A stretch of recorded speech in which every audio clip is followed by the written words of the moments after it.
நியாயாதிபதிகளின் புஸ்தகம் முதலாம் அதிகாரம். யோசுவா மரித்தபின் இஸ்ரவேல் புத்திரர் கர்த்தரை நோக்கி, கானானியரை எதிர்த்து யுத்தம் பண்ணும்படி எங்களில் யார் முதல் எழுந்து புறப்பட வேண்டும் என்று கேட்டார்கள். அதற்கு கர்த்தர், யூதா எழுந்து புறப்பட கடவன், இதோ அந்த தேசத்தை அவன் கையிலே ஒப்புக்கொடுத்தேன் என்றார்.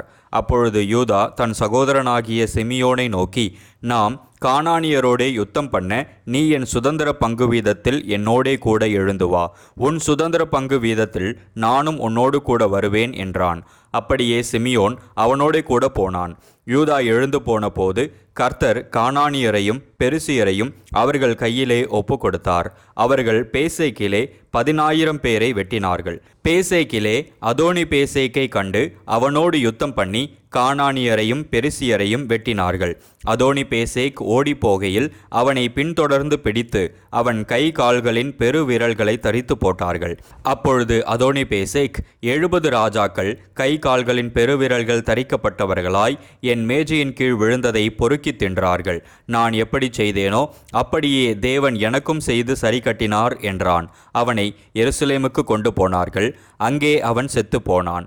யூதாவின் புத்திரர் எருசலேமின் மேல் யுத்தம் பண்ணி அதை பிடித்து அதில் உள்ளவர்களை பட்டய கருக்கினால் வெட்டி பட்டணத்தை அக்கினிக்கு இரையாக்கி விட்டார்கள். பின்பு யூதாவின் புத்திரர் மலை தேசத்திலேயும் தெற்கேயும் பள்ளத்தாக்குகளிலேயும் குடியிருக்கிற கானானியரோடு யுத்தம் பண்ண புறப்பட்டு போனார்கள். அப்படியே யூதா கோத்திரத்தார் எபிரோனிலே குடியிருக்கிற கானானியருக்கு விரோதமாய் போய் சேசாய், அகீமான், தல்மாய் என்பவர்களை வெட்டி போட்டார்கள். முற்காலத்தில் அந்த எபிரோனுக்கு கீரியாத் அர்பா என்று பேர். அங்கே இருந்து தெபீரின் குடிகளுக்கு விரோதமாக போனார்கள். முற்காலத்தில் தெபீருக்கு கீரியாத் செப்பேர் என்று பேர். அப்பொழுது காலேப், கீரியாத் செப்பேரை சங்காரம் பண்ணி பிடிக்கிறவனுக்கு என் குமாரத்தியாகிய அக்சாலை விவாகம் பண்ணி கொடுப்பேன் என்றான். அப்பொழுது காலேபுடைய தம்பியாகிய கேனாசின் குமாரன் ஒத்னியேல் அதை பிடித்தான். ஆகையால் தன் குமாரத்தியாகிய அக்சாலை அவனுக்கு விவாகம் பண்ணி கொடுத்தான். அவள் புறப்படுகையில் என் தகப்பனிடத்தில் ஒரு வயல்வெளியை கேட்க வேண்டும் என்று அவனிடத்தில் உத்தரவு பெற்றுக்கொண்டு கழுதையின் மேலிருந்து இறங்கினாள். காலேப் அவளை நோக்கி, உனக்கு என்ன வேண்டும் என்றான். அப்பொழுது அவள், எனக்கு ஒரு ஆசீர்வாதம் தர வேண்டும், வறட்சியான நிலத்தை எனக்கு தந்தீர், நீர்ப்பாய்ச்சலான நிலங்களையும் எனக்கு தர வேண்டும் என்றாள். அப்பொழுது காலேப் மேற்புறத்திலும் கீழ்ப்புறத்திலும் அவளுக்கு நீர்ப்பாய்ச்சலான நிலங்களை கொடுத்தான். மோசேயின் மாமனாகிய கேனியனின் புத்திரரும் யூதாவின் புத்திரரோடே கூட பேரிச்ச மரங்களின் பட்டணத்திலிருந்து ஆராத்திற்கு தெற்கே இருக்கிற யூதாவின் வனாந்தரத்திற்கு வந்து ஜனங்களோடே குடியேறினார்கள். யூதா தன் சகோதரனாகிய சிமியோனோடும் கூட போனான். அவர்கள் சேப்பாத்தில் குடியிருக்கிற கானானியரை முறிய அடித்து அதை சங்காரம் பண்ணி அந்த பட்டணத்திற்கு ஒர்மா என்று பெயரிட்டார்கள். யூதா காசாவையும் அதன் எல்லையையும், அஸ்கலோனையும் அதன் எல்லையையும், எக்ரோனையும் அதன் எல்லையையும் பிடித்தான். கர்த்தர் யூதாவோடே கூட இருந்ததினால் மலை தேசத்தாரை துரத்தி விட்டார்கள். பள்ளத்தாக்கின் குடிகளுக்கு இருப்பு ரதங்கள் இருந்தபடியினால் அவர்களை துரத்தக்கூடாமற் போயிற்று. மோசே சொன்னபடியே எபிரோனை காலேபுக்கு கொடுத்தார்கள். அவன் அதிலிருந்த ஏனாக்கின் 3 குமாரரையும் துரத்திவிட்டான். பென்யமீன் புத்திரர் எருசலேமிலே குடியிருந்த எபூசியரையும் துரத்திவிடவில்லை. ஆகையால் எபூசியர் இந்நாள் மட்டும் பென்யமீன் புத்திரரோடே கூட எருசலேமில் குடியிருக்கிறார்கள். யோசேப்பின் குடும்பத்தாரும் பெத்தேலுக்கு விரோதமாய் போனார்கள். கர்த்தர் அவர்களோடே கூட இருந்தார். யோசேப்பின் புத்திரர் பெத்தேலை வேவு பார்க்க ஆட்களை அனுப்பினார்கள். முன்னே அந்த பட்டணத்திற்கு லூஸ் என்று பேர்.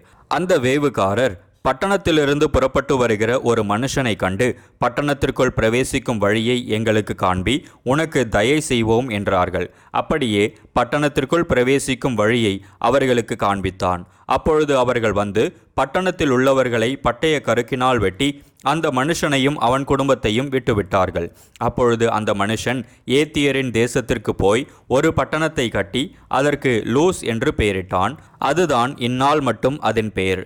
மனாசே கோத்திரத்தார் பெத்செயான் பட்டணத்தாரையும் அதற்கு அடுத்த ஊர்களின் மனுஷரையும், தானாக் பட்டணத்தாரையும் அதற்கு அடுத்த ஊர்களின் மனுஷரையும், தோரின் குடிகளையும் அதற்கு அடுத்த ஊர்களின் மனுஷரையும், இப்ளேயாம் பட்டணத்தாரையும் அதற்கு அடுத்த ஊர்களின் மனுஷரையும், மெகிதோவின் குடிகளையும் அதற்கடுத்த ஊர்களின் மனுஷரையும் துரத்திவிடவில்லை.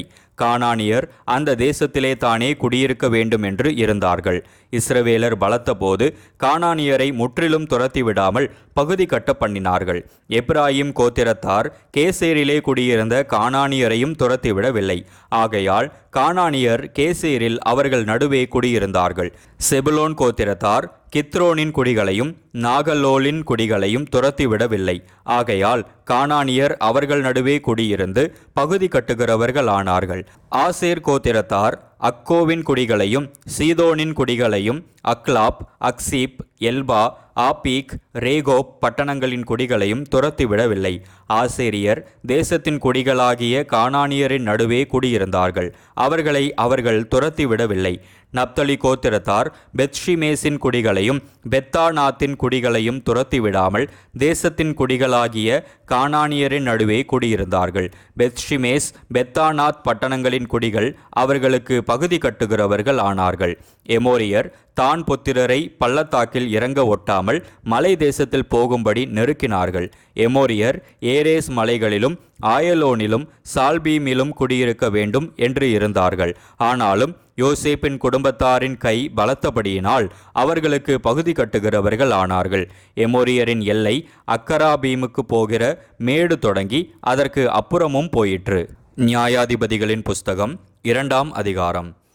கர்த்தருடைய தூதனானவர் கில்காலில் இருந்து போகீமுக்கு வந்து, நான் உங்களை எகிப்திலிருந்து புறப்பட பண்ணி உங்கள் பிதாக்களுக்கு ஆணையிட்ட தேசத்தில் நான் உங்களை கொண்டு வந்து விட்டு உங்களோடே பண்ணின என் உடன்படிக்கையை நான் ஒரு காலம் முறித்து போடுவதில்லை என்றும், நீங்கள் இந்த தேசத்தின் குடிகளோடே உடன்படிக்கை பண்ணாமல் அவர்கள் பலிபீடங்களை இடித்துவிட கடவீர்கள் என்றும் சொன்னேன். ஆனாலும் என் சொல்லை கேளாதே போனீர்கள். ஏன் இப்படி செய்தீர்கள்? ஆகையால் நான் அவர்களை உங்கள் முகத்திற்கு முன்பாக துரத்துவதில்லை என்றேன். அவர்கள் உங்களை நெருக்குவார்கள், அவர்களுடைய தேவர்கள் உங்களுக்கு கண்ணி ஆவார்கள் என்றார்.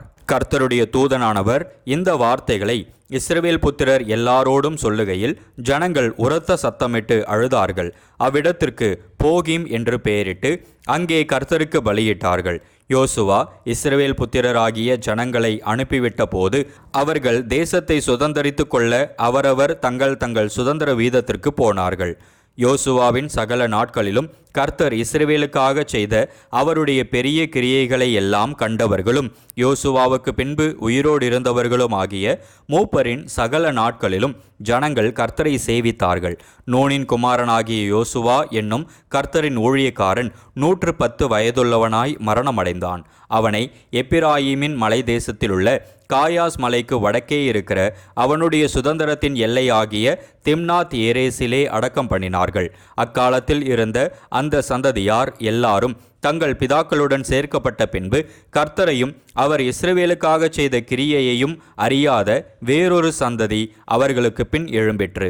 அப்பொழுது இஸ்ரவேல் புத்திரர் கர்த்தரின் பார்வைக்கு பொல்லாப்பானதை செய்து பாகால்களை சேவித்து தங்கள் பிதாக்களை எகிப்து தேசத்திலிருந்து புறப்பட பண்ணின அவர்களுடைய தேவனாகிய கர்த்தரை விட்டு தங்களை சுற்றிலும் இருக்கிற ஜனங்களுடைய தேவர்களாகிய அந்நிய தேவர்களை பின்பற்றி போய் அவர்களை பணிந்து கொண்டு கர்த்தருக்கு கோபமூட்டினார்கள். அவர்கள் கர்த்தரை விட்டு பாகாலையும் அஸ்தரோத்தையும் சேவித்தார்கள். அப்பொழுது கர்த்தர் இஸ்ரவேலின் மேல் கோபம் உண்டவராகி அவர்கள் அப்புறம் தங்கள் சத்துருக்களுக்கு முன்பாக நிற்கக்கூடாதபடி கொள்ளையிடுகிற கொள்ளைக்காரர் கையில் அவர்களை ஒப்பு கொடுத்து அவர்களை சுற்றிலும் இருக்கிற அவர்கள் பகைஞரின் கையிலே விற்று போட்டார். கர்த்தர் சொல்லியபடியும் கர்த்தர் அவர்களுக்கு ஆணையிட்டிருந்தபடியும் அவர்கள் புறப்பட்டு போகிற இடமெல்லாம் கர்த்தருடைய கை தீமைக்கென்றே அவர்களுக்கு விரோதமாயிருந்தது. மிகவும் நெருக்கப்பட்டார்கள். கர்த்தர் நியாயாதிபதிகளை எழும்ப பண்ணினார். அவர்கள் கொள்ளையிடுகிறவர்களின் கைக்கு அவர்களை நீங்களாக்கி ரட்சித்தார்கள்.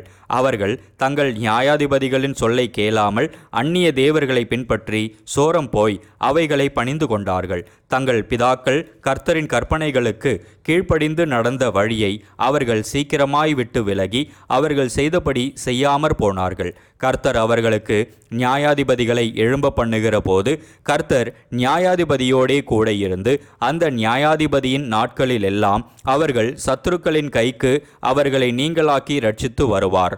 அவர்கள் தங்களை இறுக பிடித்து ஒடுக்குகிறவர்களின் நிமித்தம் தவிக்கிறதினாலே கர்த்தர் மனஸ்தாபப்படுவார். நியாயாதிபதி மரணமடைந்த உடனே அவர்கள் திரும்பி அந்நிய தேவர்களை பின்பற்றவும் சேவிக்கவும் பணிந்து கொள்ளவும் தங்கள் பிதாக்களை பார்க்கிலும் கேடாய் நடந்து தங்கள் கிருத்தியங்களையும் தங்கள் முரட்டாட்டமான வழியையும் விடாதிருப்பார்கள். ஆகையால் கர்த்தர் இஸ்ரவேலின் மேல் கோபம் உண்டவராகி, இந்த ஜனங்கள் தங்கள் பிதாக்களுக்கு நான் கற்பித்த என் உடன்படிக்கையை மீறி என் சொல்லை கேளாதே போனபடியால் யோசுவா மரித்து பின்வைத்து போன ஜாதிகளில் ஒருவரையும் நான் இனி அவர்களுக்கு முன்பாக துரத்தி விடாதிருப்பேன். அவர்கள் பிதாக்கள் கர்த்தரின் வழியை கவனித்தது போல அவர்கள் அதிலே நடக்கும்படிக்கு அதை கவனிப்பார்களோ இல்லையோ என்று அவர்களை கொண்டு இஸ்ரவேலை சோதிப்பதற்காக அப்படி செய்வேன் என்றார். அதற்காக கர்த்தர் அந்த ஜாதிகளை யோசுவாவின் கையில் ஒப்புக்கொடாமலும் அவைகளை சீக்கிரமாய் துரத்திவிடாமலும் விட்டு வைத்தார். நியாயாதிபதிகளின் புஸ்தகம் 3ஆம் அதிகாரம். கானான் தேசத்தில் நடந்த சகல யுத்தங்களையும் அறியாதிருந்த இஸ்ரவேலராகிய அனைவரையும் சோதிப்பதற்காகவும் இஸ்ரவேல் புத்திரரின் சந்ததியாரும் அதற்கு முன் யுத்தம் செய்ய அறியாதிருந்தவர்களும் அவைகளை அறியும்படி பழக்குவிப்பதற்காகவும் கர்த்தர் விட்டு வைத்த ஜாதிகள் யாரென்றால், பெலிஸ்தரின் 5 அதிபதிகளும் சகல கானானியரும் சீதோனியரும் பாகால் எர்மோன் துவக்கி ஆமாத்திற்குள் பிரவேசிக்கும் வரைக்கும் லீபனோனின் மலைகளிலே குடியிருக்கிற ஏவியருமே. கர்த்தர் மோசேயை கொண்டு தங்கள் பிதாக்களுக்கு விதித்த கற்பனைகளுக்கு இஸ்ரவேலர் கீழ்ப்படிவார்களோ என்று அறியும்படி இஸ்ரவேலரை அவர்களாலே சோதிப்பதற்காக அவர்கள் விடப்பட்டிருந்தார்கள். இப்படி இஸ்ரவேல் புத்திரர் கானானியர், ஏத்தியர், எமோரியர், பெரிசியர், ஏவியர், எபூசியர் ஆகிய இவர்கள் நடுவே குடியிருந்து அவர்களுடைய குமாரத்திகளை விவாகம் பண்ணி தங்களுடைய குமாரத்திகளை அவர்கள் குமாரருக்கு கொடுத்து அவர்கள் தேவர்களை சேவித்தார்கள். இப்படி இஸ்ரவேல் புத்திரர் கர்த்தரின் பார்வைக்கு பொல்லாப்பானதை செய்து தங்கள் தேவனாகிய கர்த்தரை மறந்து பாகால்களையும் தோப்பு விக்கிரகங்களையும் சேவிக்கிற போது கர்த்தர் இஸ்ரவேலின் மேல் கோபம் உண்டவராகி அவர்களை மெசொப்பொத்தாமியாவின் ராஜாவாகிய கூசான் ரிஷதாயீமின் கையிலே விற்று போட்டார். இப்படியே இஸ்ரவேல் புத்திரர் கூசான் ரிஷதாயீமை 8 வருஷம் சேவித்தார்கள். இஸ்ரவேல் புத்திரர் கர்த்தரை நோக்கி கூப்பிட்ட போது கர்த்தர் இஸ்ரவேல் புத்திரரை ரட்சிக்கும்படி காலேபின் தம்பியான கேனாசுடைய குமாரனாகிய ஒத்னியேல் என்னும் ஒரு இரட்சகனை அவர்களுக்கு எழும்ப பண்ணினார். அவன் மேல் கர்த்தருடைய ஆவி வந்திருந்ததினால் அவன் இஸ்ரவேலை நியாயம் விசாரித்து யுத்தம் பண்ண புறப்பட்டான். கர்த்தர் மெசொப்பொத்தாமியாவின் ராஜாவாகிய கூசான் ரிஷதாயீமை அவன் கையிலே ஒப்பு கொடுத்தார். ஆகையால் அவன் கை கூசான் ரிஷதாயீமின் மேல் பலங்கொண்டது. தேசம் 40 வருஷம் அமைதலாயிருந்தது. கேனாசின் குமாரனாகிய ஒத்னியேல் மரணமடைந்தான். இஸ்ரவேல் புத்திரர் மறுபடியும் கர்த்தரின் பார்வைக்கு பொல்லாப்பானதை செய்தார்கள். அவர்கள் கர்த்தரின் பார்வைக்கு பொல்லாப்பானதை செய்தபடியால் கர்த்தர் எக்லோன் என்னும் மோவாபின் ராஜாவை இஸ்ரவேலுக்கு விரோதமாய் பலக்க பண்ணினார். அவன் அம்மோன் புத்திரரையும் அமலேக்கியரையும் கூட்டிக் கொண்டு வந்து இஸ்ரவேலை முறிய அடித்தான். பேரிச்ச மரங்களின் பட்டணத்தையும் பிடித்தான். இப்படியே இஸ்ரவேல் புத்திரர் எக்லோன் என்னும் மோவாபின் ராஜாவை 18 வருஷம் சேவித்தார்கள். இஸ்ரவேல் புத்திரர் கர்த்தரை நோக்கி கூப்பிட்ட போது கர்த்தர் அவர்களுக்கு பென்யமீன் கோத்திரத்தானாகிய கேராவின் மகன் ஏகூத் என்னும் இரட்சகனை எழும்ப பண்ணினார். அவன் இடதுகை பழக்கமுள்ளவனாயிருந்தான். அவன் கையிலே இஸ்ரவேல் புத்திரர் மோவாபின் ராஜாவாகிய எக்லோனுக்கு காணிக்கை அனுப்பினார்கள். ஏகூத் இருபுறமும் கருக்கும் 1 முழ நீளமுமான ஒரு கத்தியை உண்டு பண்ணி அதை தன் வஸ்திரத்துக்குள்ளே தன் வலதுபுறத்து இடுப்பிலே கட்டிக்கொண்டு காணிக்கையை மோவாபின் ராஜாவாகிய எக்லோனுக்கு செலுத்தினான். எக்லோன் மிகவும் ஸ்தூலித்த மனுஷனாயிருந்தான். அவன் காணிக்கையை செலுத்தி தீர்ந்த பின்பு காணிக்கையை சுமந்து வந்த ஜனங்களை அனுப்பிவிட்டான். அவனோ கில்காலிலுள்ள சிலைகள் இருக்கும் இடத்திலிருந்து திரும்பி வந்து, ராஜாவே, உம்மிடத்தில் சொல்ல வேண்டிய இரகசியமான ஒரு வார்த்தை உண்டு என்றான். அதற்கு அவன், பொறு என்றான். அப்பொழுது அவனிடத்தில் நின்ற யாவரும் அவனை விட்டு வெளியே போய்விட்டார்கள். ஏகூத் அவன் கிட்டே போனான். அவனோ தனக்கு தனிப்புற இருந்த குளிர்ச்சியான அறை வீட்டில் உட்கார்ந்திருந்தான். அப்பொழுது ஏகூத், உம்மிடத்தில் சொல்ல வேண்டிய தேவ வாக்கு எனக்கு உண்டு என்றான். அவன் தன் ஆசனத்திலிருந்து எழுந்திருந்தான். உடனே ஏகூத் தன் இடது கையை நீட்டி தன் வலதுபுறத்து இடுப்பிலே கட்டியிருந்த கத்தியை உருவி அதை அவன் வயிற்றிற்குள் பாய்ச்சினான். அலகோடே கூட கைப்பிடியும் உள்ளே புகுந்தது. அவனுடைய வயிற்றிற்குள் போன கத்தியை அவன் இழுக்கக்கூடாதபடிக்கு நினம் அலகை சுற்றி கொண்டு அடைத்தது. அது பின்புறத்திலே புறப்பட்டது. ஏகூத் புறப்பட்டு அறை வீட்டின் கதவை சாத்தி பூட்டி போட்டு கொழுக்கூடத்தின் வழியாய் போய்விட்டான். அவன் போன பின்பு ஊழியக்காரர் வந்து பார்த்தார்கள். இதோ அறை வீட்டின் கதவு பூட்டி இருந்தது. ஆகையால் அவர் அந்த குளிர்ச்சியான அறையிலே மலஜலாதிக்கிருக்கிறாராக்கும் என்றார்கள். அவர்கள் சலித்து போகும் மட்டும் காத்திருந்தார்கள். அவன் அறை வீட்டின் கதவை திறக்கவில்லை. ஆகையால் ஒரு திறவுகோலை எடுத்து திறந்தார்கள். இதோ அவர்கள் ஆண்டவன் தரையிலே செத்து கிடந்தான்.